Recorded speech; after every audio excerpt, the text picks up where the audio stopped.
What's up everybody and welcome back to the channel. I wanted to do a quick video on the Eidl payment structure. With this new law being passed and reconsideration and loan increases being talked about, I just want to make you aware that the process I went through, which I'll link the video here of getting the 2 Eidl loans, it looks like that process may have been exactly what I thought it was, and we got a second loan, not an increase to our original loan. I also wanted to check to make sure the payments were truly deferred because you hear a lot on the news and things on websites, but I'm a factual person. I need to check it for myself to make sure it's legit. So I'm going to show you in this video where you can go to see what loans you got through the SBA, both the PPP and the Eidl. It'll show you the status, it'll show you when your payment's due, and it'll show you how much interest has accrued since you have gotten the loan. Since they moved the payments out an extra year, it will give you more time for those payments to be paid or potentially forgiven, whatever the government decides to do, lower the interest rate, all of those things that will give the government more time to work on what their plan is. But if those things don't come true and at the 2-year mark you need to make those payments, this is where you can go on to access where those payments are, what they need to be, and it'll also give you the link to go in and make those payments. So let's jump over to the computer. I'll show you where that is. So here is the Capital Access Financial System. This is where all of the SBA loans are housed. I should say the accounting system for the SBA is held here.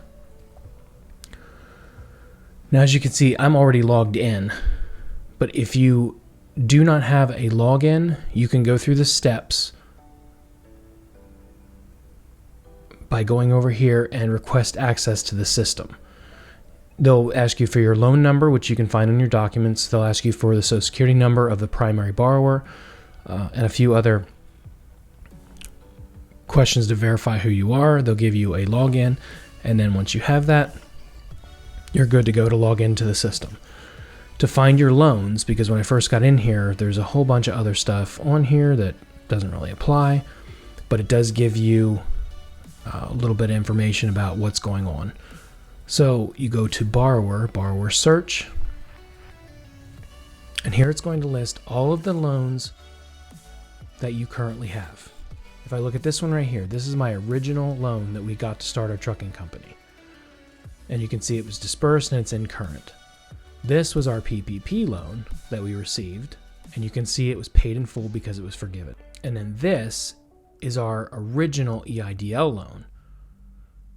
And no, I did not get that amount. If you go into the loan detail, it will show you exactly when it was originated, what the current principal balance is, and this is what is totally undispersed. Now, theoretically, if I choose, when all of the dust settles on these new programs, I could request this amount, up to this amount, because I was approved for it originally. Now, they may take the original $30,000 out that we took on our second loan, but you can say each day the interest rate, and then down here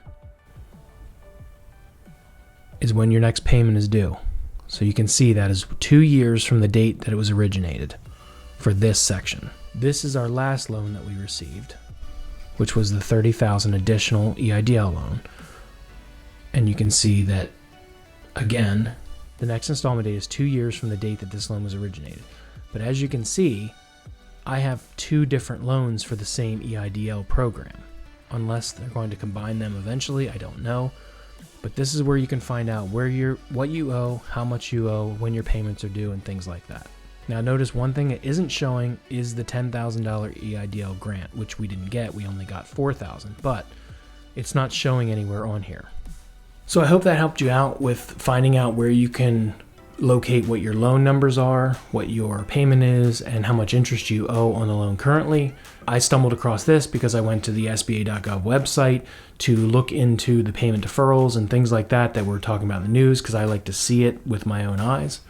But this is where you can verify all that information.